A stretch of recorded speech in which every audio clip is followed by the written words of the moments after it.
you shouldn't go in right now." When the police officer said that, I froze. But to understand this story, I need to go back to earlier that morning. My name is Jennifer Carter. I've worked as an accountant for 15 years. My husband Mark is a salesman. Our son Ethan is 9 years old. We were an ordinary family.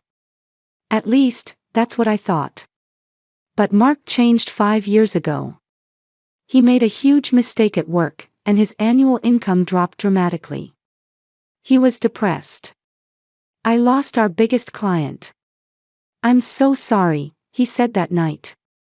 I supported my husband. That's what families do. But after that, he gradually changed. My annual income is $150,000. Mark's income dropped to $100,000. He seemed bothered by earning less than me. "We're a team, Mark." "That doesn't matter," I told him many times. But it bothered him. Something visible in his eyes grew darker day by day. That morning, Ethan said, "Mom, can I go over to Tyler's house today?" I looked at my son. His eyes were shining. "Of course. But be home by 5. "Okay," my son answered happily. Tyler was my son's best friend. Tyler's mother Lisa was always kind, and I trusted her. Her house was a 5-minute walk from ours, and they'd moved in 2 years ago. Since then, we'd become close friends. At 2 in the afternoon, my son left. "I'm going, Mom. Have fun." I waved. My son ran off with a smile. That was the last moment of my peaceful life. At 4 o'clock, my cell phone rang. It was the hospital. "Mrs. Carter. Ethan has been brought to the hospital. Apparently he fell down the stairs at a friend's house. Can you come right away?" The nurse's voice was urgent. I froze. "What? Is he okay?" "He's unconscious. Please hurry." The call ended. I jumped in my car. My heart was pounding. My hands were shaking. "Ethan, please be safe." I prayed this over and over as I drove to the hospital. Red lights felt like they lasted forever. All the cars around me seemed to be moving in slow motion. I arrived at the hospital. I tried to head to my son's room. But a police officer was standing there. "Ma'am, you shouldn't go in right now." I was confused. "What do you mean?" "That's my son in there." "I understand. But please wait a moment.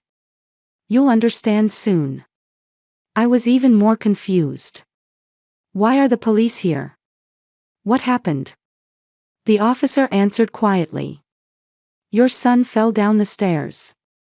We're investigating." Investigating? It was an accident, wasn't it? That's what we need to confirm. The officer continued explaining. When a child is injured at someone else's home, we investigate. We need to make sure there was no negligence or abuse. This is standard procedure. But Tyler's mom is my friend. She would never. We're just doing our job. 10 minutes later, Mark came out of the hospital room. But his expression was strange. He was smiling with an odd sense of relief. "Why? Our son is injured, so why is he smiling?" "Mark. How's Ethan?" I shouted. "He's okay. He's unconscious, but the doctor said he'll recover." "Thank God." "What happened?" "He fell down the stairs. At Tyler's house." But Mark's expression was unnatural. He still had that strangely relieved look on his face. "Mark, why are you smiling?" I asked. "What? I'm not smiling. I'm just relieved." "But you look happy." "I'm not happy. It's just that the doctor said there might be memory loss. So he might not remember the fall." "That's a good thing, right?" I felt something was off. Memory loss is a good thing. Why? The doctor came out. Mrs. Carter, your son has a concussion. He's unconscious, but his condition is stable. He should wake up in a few hours. Will he be okay? Yes. However, there's a possibility of short-term memory loss. He may not remember what happened before the fall. Mark said, see? He won't remember. That's good, right? I looked at him. Why is he so relieved? Why is he happy that our son won't remember? What doesn't he want our son to have seen? The police officer let me into the room. Ethan was lying in bed. Bandages on his head. Bruises on his face. I held my son's hand. Ethan, Mom's here. 6 hours later, Ethan woke up. Mom. I heard his small voice. Ethan. You're awake. I squeezed my son's hand tightly. The doctor came in to examine him. Ethan, do you remember what happened? My son thought for a moment before answering. I fell down the stairs. Do you remember what happened before that? Ethan looked at Mark. In that moment, I saw something in my son's eyes. Fear. My son was afraid of his father. I don't remember, Ethan said in a small voice. Mark immediately said, see, he doesn't remember. That's good. There was obvious relief in his voice. But I knew. My son was lying. My son remembered something. But he was too afraid of his father to say it. After the doctor left the room, my husband went home too. I have to take a work call. Jennifer, you stay with Ethan tonight. Of course, I answered. After my husband left, only my son and I remained in the hospital room. Silence continued. I held my son's hand while gazing at his face. Ethan was staring at the ceiling. Tears were forming in his eyes. Ethan, I said gently. Mom's here. Whatever happened, Mom is on your side. My son slowly looked at me. There was hesitation in his eyes. And fear. Mom, I have to show you something, he said in a trembling voice. What? Look at my phone. Ethan pointed to the shelf beside the bed. His phone was there. The one we'd given him for a school project. I picked up the phone. Look at the photos, Mom, my son said. I opened the photo app. And the moment I saw what was on the screen, the world stopped. The photo showed Mark and Lisa. On a bed.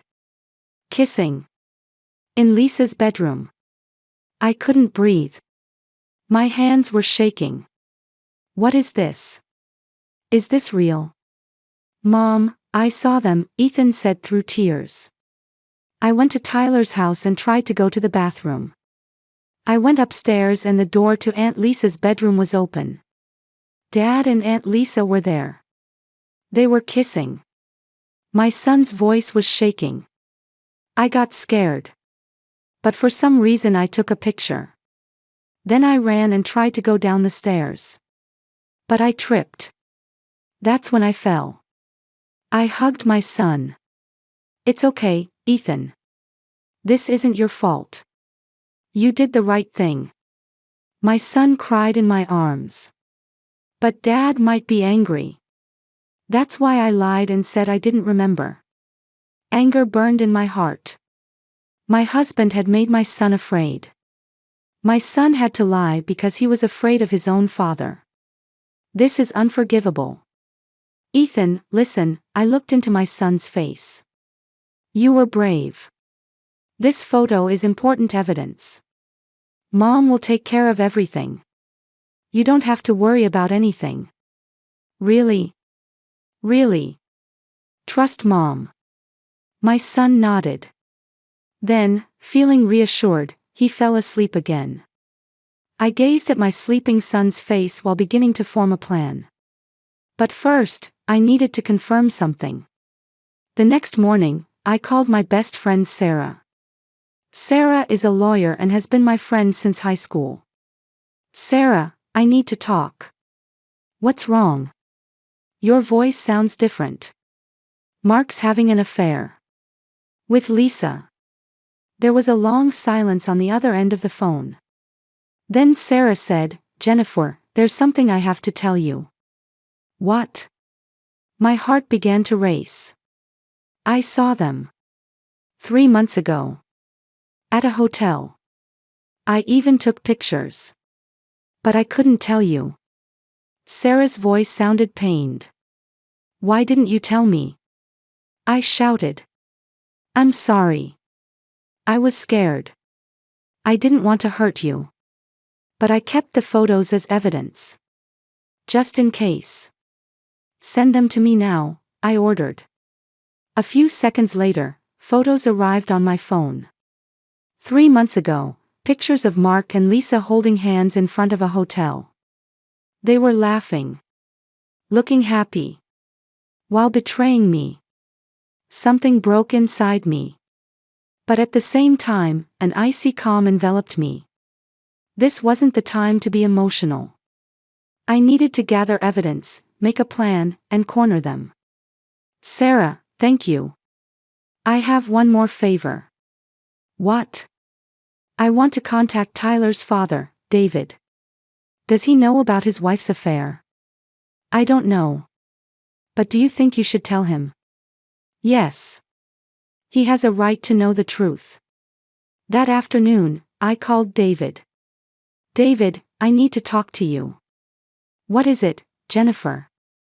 His voice was calm. He didn't know anything yet. It's about Lisa and Mark. I heard David gasp on the other end of the phone. Let's meet and talk. Can you come to my house today? I said. Okay. I'll be right there. An hour later, David came to my house. Anxiety was written on his face. We sat in the living room. I showed him all the evidence. Ethan's photo. My best friend Sarah's photos. David's face turned pale. Is this real? His voice was shaking. It's real. My son witnessed it. And the shock made him fall down the stairs. David held his head. I can't believe it. Lisa. My wife. He was devastated. But the next moment, he said, Jennifer, I also have something I need to show you. What? I asked. David stood up and called his son Tyler. Tyler, come here. The boy appeared.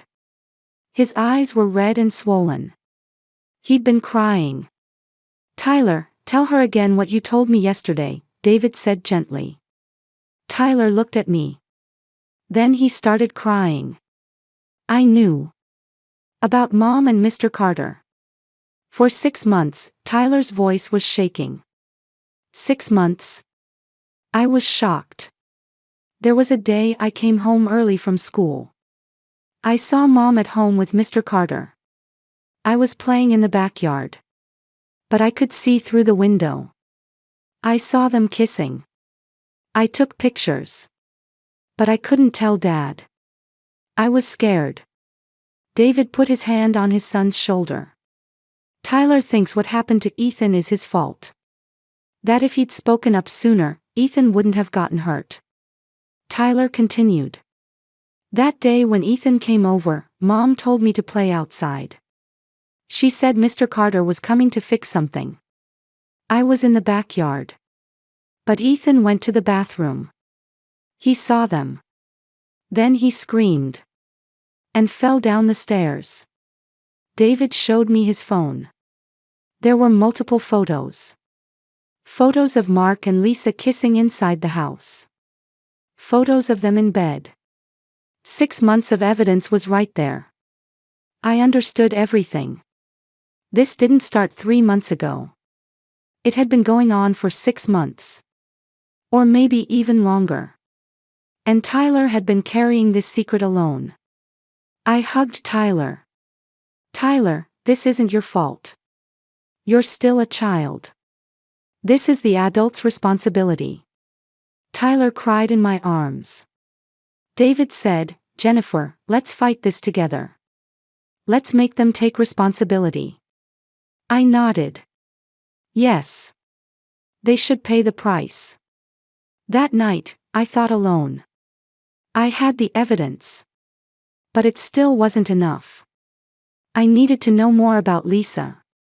The next day, I visited a well-regarded private detective agency in the city. The detective's name was Tom Harrison. He specialized in divorce investigations. I want to know everything about Lisa Miller. Her past, her relationships, everything, I said. Tom nodded. Understood. Give me a week. Please, as soon as possible. A week later, Tom called me. Mrs. Carter, there's something I'd like to discuss with you. I've found some interesting information.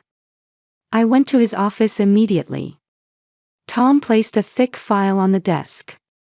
Lisa Miller was in a relationship with Mark Carter 10 years ago. Before you married him. My heart almost stopped. What? They met in college and dated for 2 years. However, Mark chose you instead of Lisa. Lisa was deeply hurt. After that, she married David Miller 8 years ago. But here's where it gets interesting. Tom showed me a photo. 2 years ago, Lisa and David moved in next door to you. This wasn't a coincidence. I checked the real estate records, and Lisa looked at multiple properties before deliberately choosing the house next to yours. My whole body went cold. So you're saying she deliberately got close to us? That's right. Lisa planned everything to get Mark back. This was revenge. I sank deep into my chair. 2 years. For 2 years, I thought Lisa was my friend. I laughed with her, had tea with her, entrusted my son to her. But all along she was targeting my husband. Did you find out anything else? I asked. Tom pulled out another document. Lisa had psychological counseling in the past. After breaking up with Mark, she was diagnosed with depression. She was obsessed with him. I understood everything. Lisa was pathologically obsessed with Mark. And she planned and executed revenge against me. She became my friend, gained my trust, and then stole my husband. Tom, thank you. This information is extremely important. I stood up. One more thing, Tom said. I also obtained email exchanges between Mark and Lisa. They'd been meeting deliberately for at least a year. I took the file. I went home and read the emails. They contained insults about me, contempt for David, and plans for their future together. They intended to leave David and me and be together. Anger welled up. But I kept my composure. If I got emotional, I'd lose. I organized the evidence and moved to the next stage. That night, I called David. David, I have new information. Can we meet tomorrow? Of course. The next day, David came to my house. I showed him the entire detective's report. Lisa and Mark's past relationship. Lisa's deliberate move. Their email exchanges. David was shaking. I didn't know anything. That my wife was his ex-girlfriend, that she deliberately approached us. His voice was filled with despair. David, we have to stand up to them. But we need to prepare. I contacted Sarah. Sarah, start the legal preparations.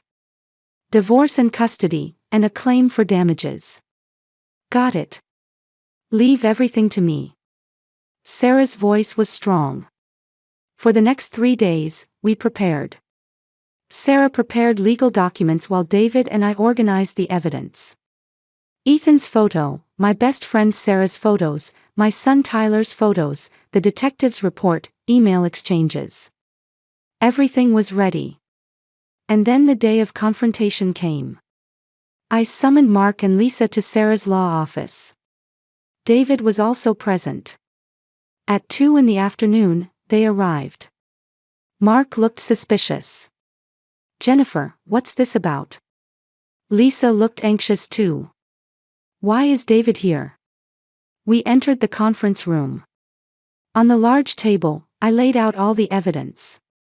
Photos, emails, the detective's report. Everything was there.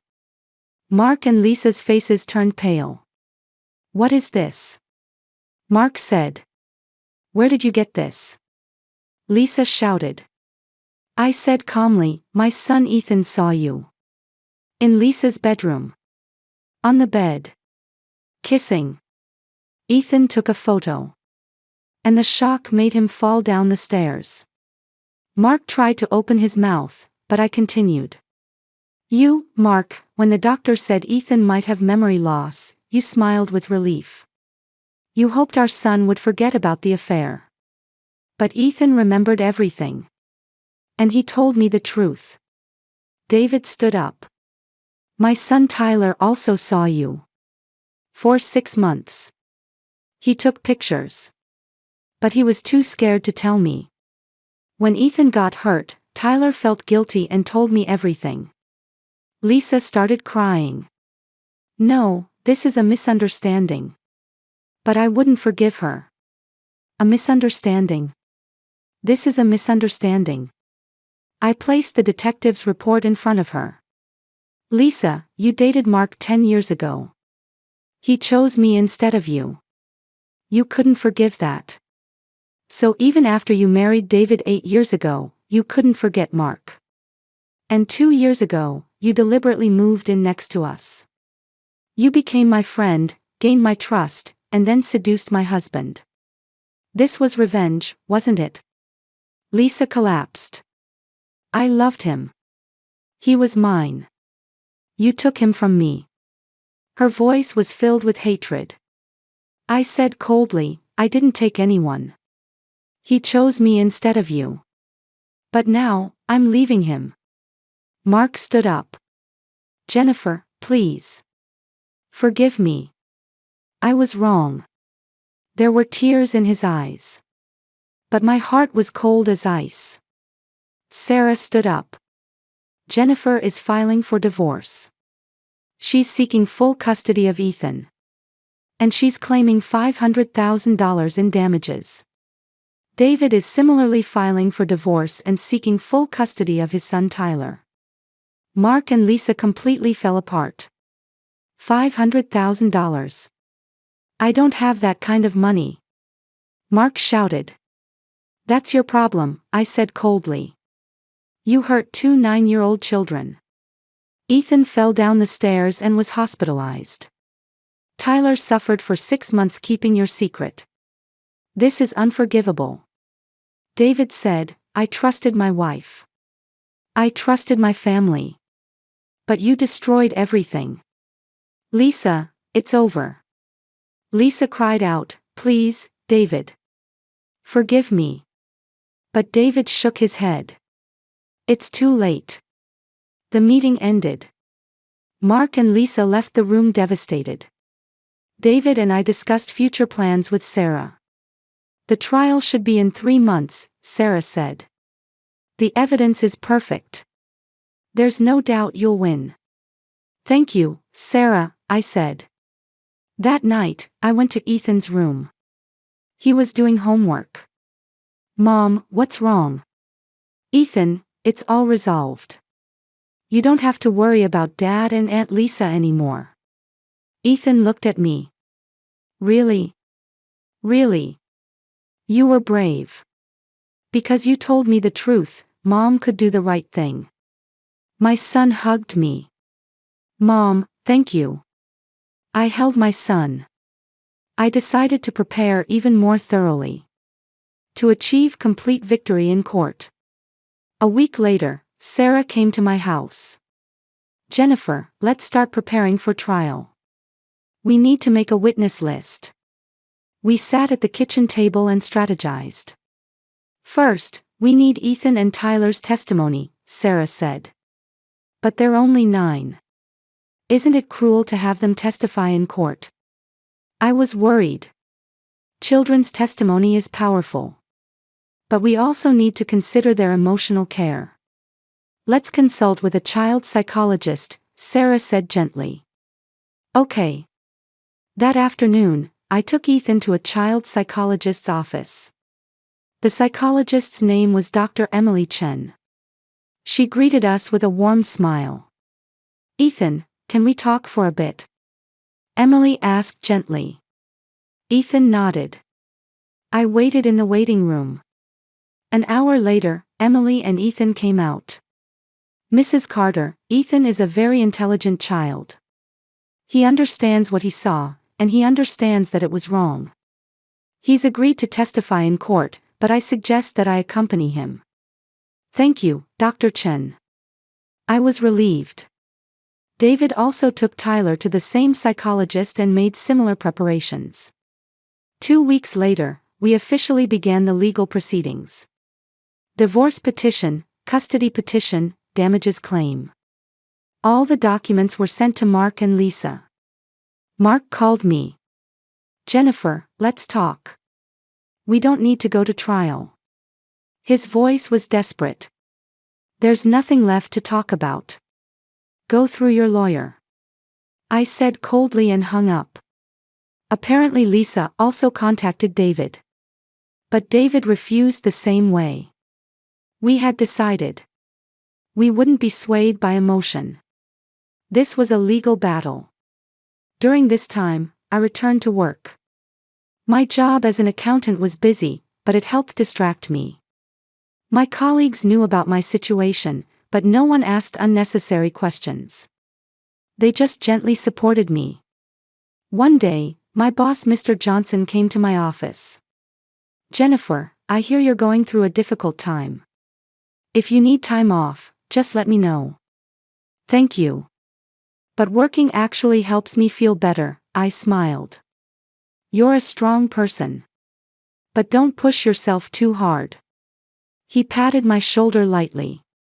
I understand. I was grateful. For the first time, I realized how valuable workplace support was. A month later, Mark said he wanted to meet me. Sarah objected, but I decided to meet him. In a public place, a cafe. Mark looked exhausted. Jennifer, I'm truly sorry. He bowed his head. But my heart didn't move. Mark, when our son fell down the stairs and was hospitalized, you were happy about the memory loss. You hoped our son would forget about your affair. As a father, that's the most unforgivable thing. Mark couldn't say anything. Ethan is afraid of you. Afraid of his own father. Do you understand what that means? My voice was quiet but filled with anger. I was wrong. But I can't pay $500,000. My annual income is $100,000. Do you know how many years that would take? Mark pleaded. That's your problem. You hurt our son. This is the price. I stood up. I'll see you in court. Mark held his head. But I left without looking back. My love for him had completely disappeared. All that remained was the desire to protect my son. 2 months later, the trial began. The courtroom was silent. The judge entered and everyone stood. I took a deep breath. This was the final battle. Sarah made my opening statement. Your Honor, Jennifer Carter has faithfully maintained her marriage for 12 years. However, Mark Carter was having an affair with their neighbor, Lisa Miller. That's not all. Jennifer's 9-year-old son, Ethan, witnessed the scene and fell down the stairs in shock, requiring hospitalization. The courtroom stirred. Sarah continued. Worse still, when Mark Carter heard that his son might have memory loss, he smiled with relief. He hoped his son would forget the truth. The judge frowned. That's serious. I took the witness stand. I took the oath and sat down. Sarah began questioning. Mrs. Carter, can you explain what reaction your husband showed at the hospital that day? I took a deep breath. When my husband came out of the hospital room, he was smiling with a strange sense of relief. When I asked why, he said it was good that the doctor said our son might have memory loss. I felt something was wrong. Why would a father be happy about his son's memory loss? I submitted evidence. Ethan's photo, my best friend Sarah's photos, the detective's report, email exchanges. Everything was presented to the court. Mark's lawyer attempted cross-examination, but the evidence was overwhelming. Mrs. Carter, are you sure the photo was actually taken by your son? Could it have been fabricated by someone? It was taken directly from Ethan's phone. The metadata has been verified. The date, time, and location all match. I answered calmly. Next came Ethan's testimony. Dr. Chen accompanied him, and Ethan took the stand. He looked small. But there was strong will in his eyes. The judge asked gently, "Ethan, you don't need to be afraid. Can you just tell us what you saw?" Ethan nodded. "I went to Tyler's house to play. I wanted to use the bathroom, so I went upstairs. Aunt Lisa's bedroom door was open. Dad and Aunt Lisa were there. They were on the bed, kissing." Ethan's voice was shaking but firm. I got scared. But for some reason I took a picture. Then I tried to run away, and I tripped going down the stairs. At the hospital, did you feel anything about your father? Sarah asked gently. Ethan looked down. Dad was smiling. When he heard I might have memory loss, Dad was relieved. I got scared.